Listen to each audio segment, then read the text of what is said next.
सर्व आदरणीय विद्यार्थी मित्रांना नमस्कार.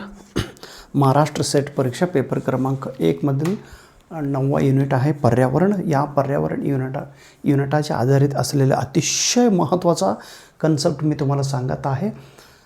नक्कीच याचा उपयोग तुम्हाला होईल. पॉईंट्स टू रिमेंबर मध्ये आपण बघूया रिन्युएबल रिसोर्स. रिन्युएबल म्हणजे पुन्हा नवीन तयार करणे किंवा कितीही वापर केला तरी त्याचा प्रमाण कमी होत नाही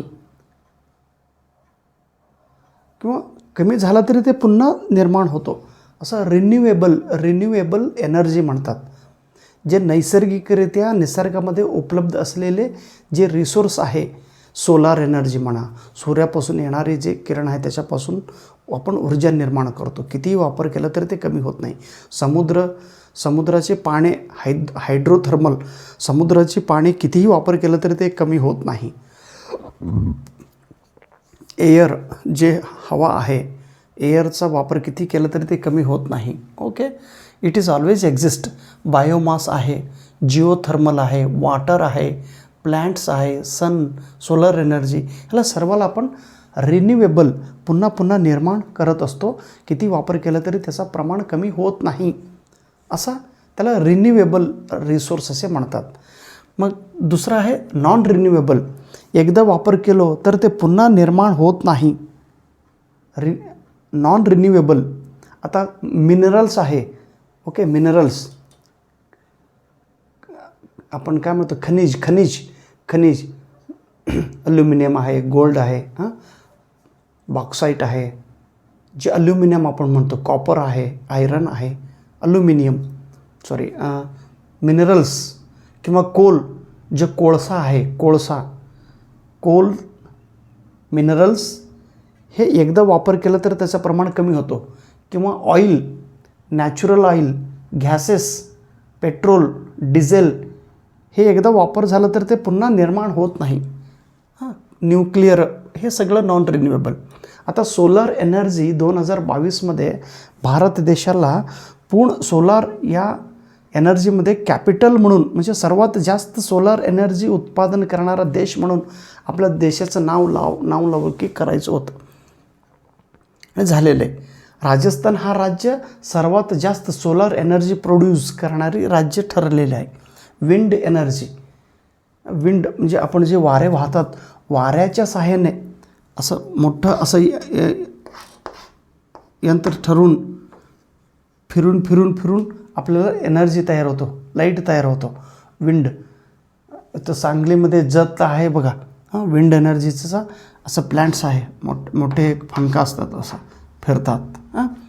विंड एनर्जी विशेष म्हणजे तामिळनाडू हा विंड एनर्जी प्रोड्यूस करणारा पहिला राज्य ठरलेला आहे.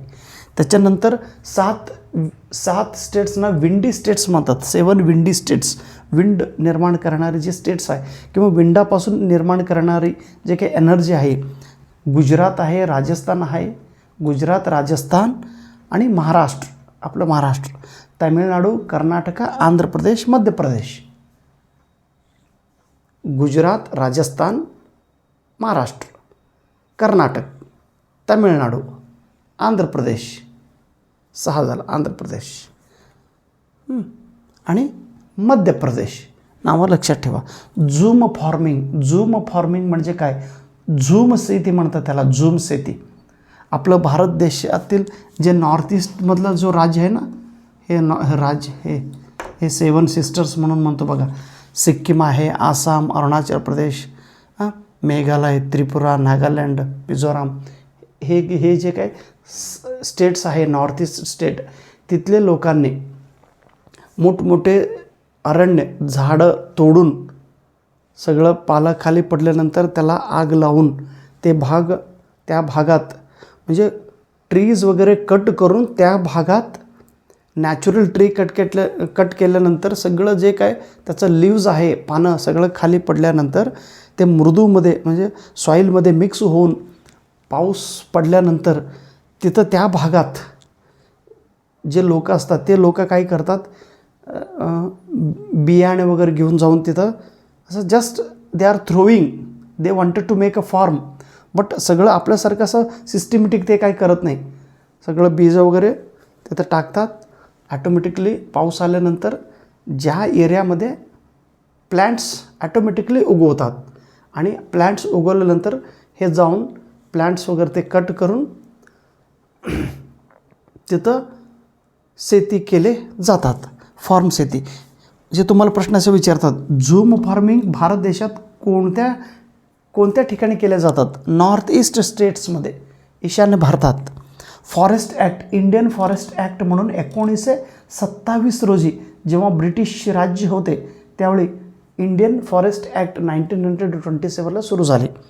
त्याच्यानंतर फॉरेस्ट कन्झर्वेशन, अरण्य संरक्षण कायदा 1980ला झालेले आहेत. लक्षात ठेवा, आपलं जे कॉन्स्टिट्यूशन आहे, संविधान, डॉक्टर बाबासाहेब आंबेडकरांनी लिहिलेले जे काही संविधान आहे तिथं 48वा कलम, आर्टिकल 48(a) भाग 4 हे काय सांगतात तर प्रोटेक्शन ऑफ एन्व्हायरमेंट आणि प्रोटेक्शन ऑफ वाईल्ड ॲनिमल्स, म्हणजे जे वाईल्ड ॲनिमल्स आहे, अरण्यामध्ये राहणारे प्राणी, पशु पक्षी आणि परिसर संरक्षण करण्याची जबाबदारी सर्वांचा आहे. एअर ॲक्ट, एअर पोल्युशन होऊ नये म्हणून एअर ॲक्ट सुरू केलेले 1981ला. मिनिस्ट्री ऑफ एन्व्हायरमेंट आणि फॉरेस्ट, मिनिस्ट्री ऑफ एन्व्हायरमेंट म्हणजे आपलं जो पर्यावरण आहे, पर्यावरण मंत्रालय, ministry of environment and forest 1985 रोजी स्थापन झाले.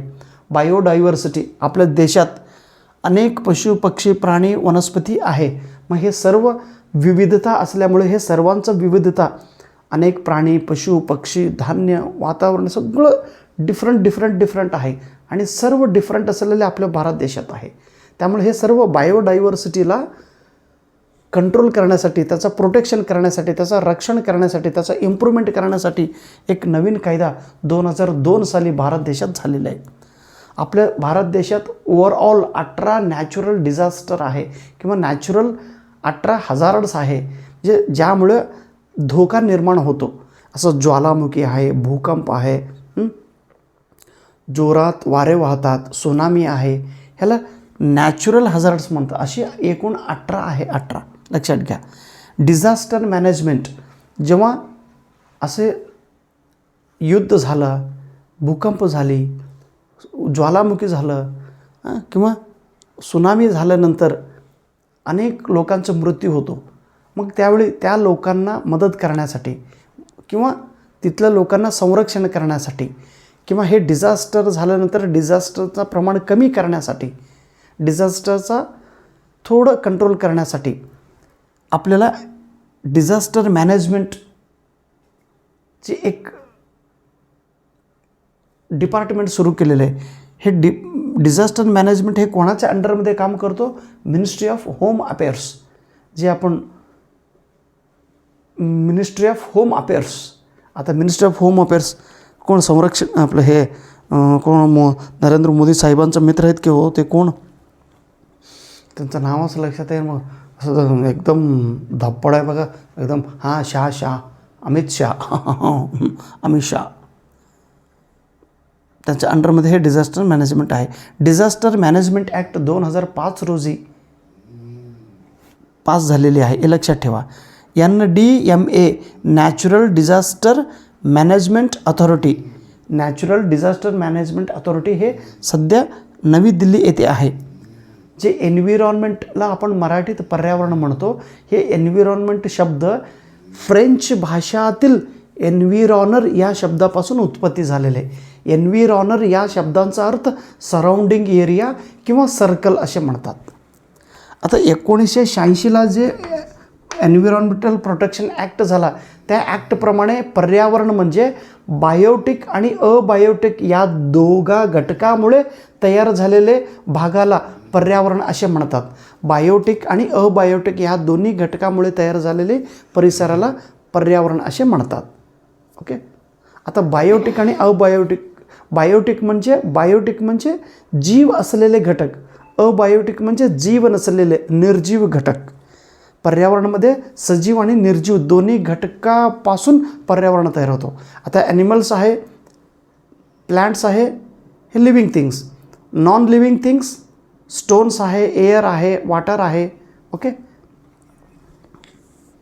जात सांगत नाही हो बाबा. तुम्ही म्हणायला लागला बस करा आता. असं म्हणू नका हो.